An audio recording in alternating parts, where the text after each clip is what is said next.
Qui a dit chute? Pas en classe. J'ai bien vu votre âge, mais bon, c'est pas une... Alors, je suis venu avec une citation parce que j'ai bien vu que la plupart d'entre vous étaient lycéens, donc je fais comme vous ou comme mes étudiants, c'est-à-dire j'ai une anti-sèche à la main. Il y a un tout petit changement par rapport au programme qui était prévu, parce que ce matin on a un petit peu débordé, vous n'étiez pas là. Donc ne cherchez pas la cohérence logique avant qu'on aborde la question des états généraux des générations futures, à savoir la vôtre. Donc, en espérant que le procès sera clément, on va faire intervenir un des intervenants qui aurait dû venir ce matin. Et j'avais pour ça une petite citation de Lévinas. Donc pour ceux qui sont déjà en terminale, peut-être terminale L, parce qu'en S, je ne sais pas si on l'étudie, Lévinas, c'est un grand philosophe, spécialiste des religions, et Lévinas disait « Comprendre une personne, c'est déjà lui parler.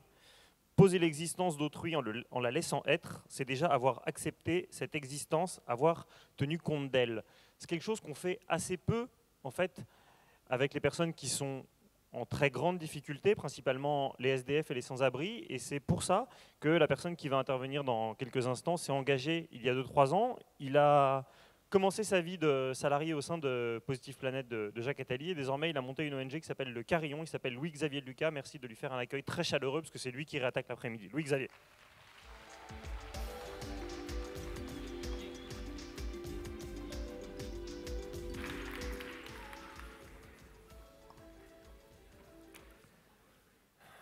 Bonjour.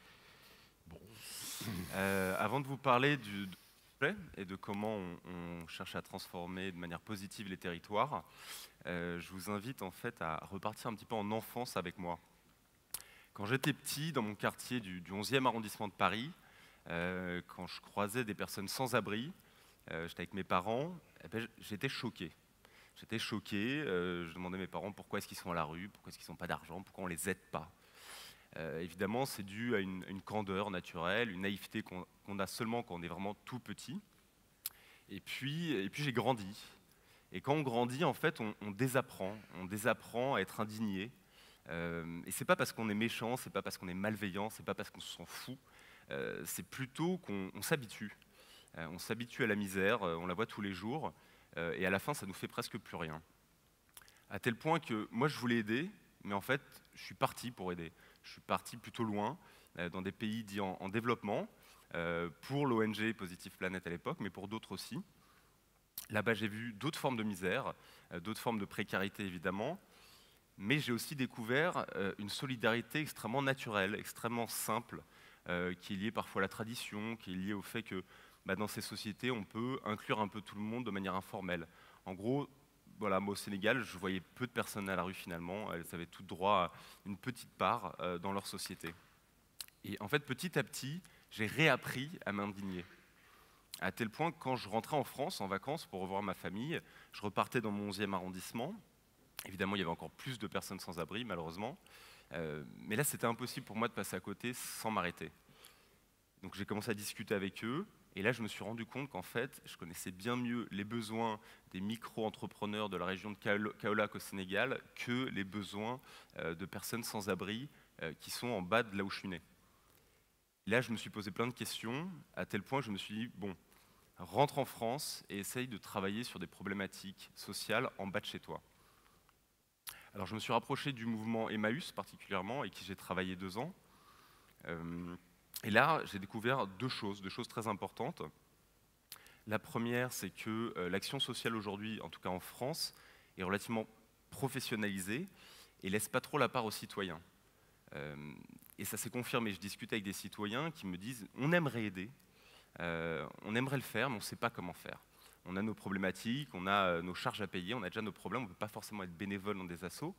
Mais par contre, au quotidien, on voit des personnes à la rue, on aimerait aider. » L'autre chose que j'ai appris, c'est que pour une grande majorité des 150 000 personnes SDF en France, le sentiment de rejet de la part des passants et des commerçants est quelque chose d'extrêmement important, d'extrêmement fort, qui justement participe à leur exclusion, qui parfois même les empêche de remonter dans ce processus qui fait qu'on tombe à la rue. Et à partir de là, je me suis dit qu'il y avait peut-être quelque chose à faire, que si tout le monde, par des petits gestes, s'associait, on pourrait certainement avoir un impact. C'est un peu la petite philosophie des ruisseaux qui, à la fin, font un fleuve. Voilà. Et donc, à ce moment-là, j'ai pensé à mon projet. Et donc, je m'appelle Louis-Xavier Lucas. À 25 ans, je me suis réindigné. Et il y a 2 ans, j'ai fondé Le Carillon, un réseau de commerçants, d'habitants et de sans-domicile solidaires entre eux. Alors un carillon, c'est quoi? C'est un instrument de musique, évidemment, qui s'appuie sur des sonorités différentes pour créer une harmonie musicale. Nous, on s'appuie sur des parcours différents de commerçants, d'habitants, de personnes sans domicile pour créer une harmonie sociale. Alors concrètement, qu'est-ce qu'on fait? On va voir les commerçants rue par rue, quartier par quartier, territoire par territoire, et en fait, on leur propose d'ouvrir leurs portes aux sans-abri. Ça, c'est la première chose, d'être bienveillant. Et pourquoi faire? Pour leur offrir des petits services du quotidien. Ça peut aller de l'accès aux toilettes, à recharger un téléphone portable, passer un coup de fil, réchauffer un plat ou un biberon au micro-ondes, se connecter à Internet, appeler les urgences, piocher dans des échantillons chez des pharmaciens ou des invendus alimentaires, dans des épiceries. C'est des choses vraiment indolores financièrement pour un commerçant. Ça ne prend pas tant de temps que ça. Par contre, c'est autant de symboles pour dire aux personnes sans abri, on ne vous rejette pas, on est là pour vous si vous le souhaitez. On a créé un label solidaire, le logo du carillon, qu'on appose sur la vitrine des commerçants, au même titre que des petits pictogrammes qui représentent les services. Ça permet aussi de casser la barrière de la langue pour des publics sans-abri étrangers. Et notre pari, c'est vraiment de dire aux commerçants, vous n'allez pas perdre des clients en ouvrant votre porte aux personnes sans domicile, potentiellement vous allez même en gagner. Pourquoi? Parce qu'aujourd'hui, les habitants, les consommateurs sont sensibles à l'engagement des marques. Ça se voit dans les entreprises, mais c'est aussi vrai chez des commerçants de proximité. Après, on a fait rentrer dans le réseau des partenaires de terrain, des maraudes, des accueils de jour, des centres d'hébergement d'urgence, qui sont des relais pour nous, justement pour distribuer toutes ces listes de commerçants solidaires aux personnes sans abri. Et les particuliers, on les engage en venant à des événements solidaires et puis en agissant par leur consommation. Chez nos commerçants, en fait, en tant qu'habitants, vous pouvez acheter des produits solidaires à prix réduit, des plats, des coupes de cheveux, des lunettes sur mesure, des boissons chaudes. Et les produits restent en attente jusqu'à ce qu'une personne sans abri vienne les consommer. Ou alors, vous pouvez sortir avec un bon pour un plat, une coupe de cheveux, et l'offrir directement à une personne sans abri. Évidemment, tout ça, c'est des prétextes au lien social. Vous l'aurez compris, nous, ce qu'on recherche à créer, c'est vraiment un tissu très local d'acteurs qui vont mieux se connaître.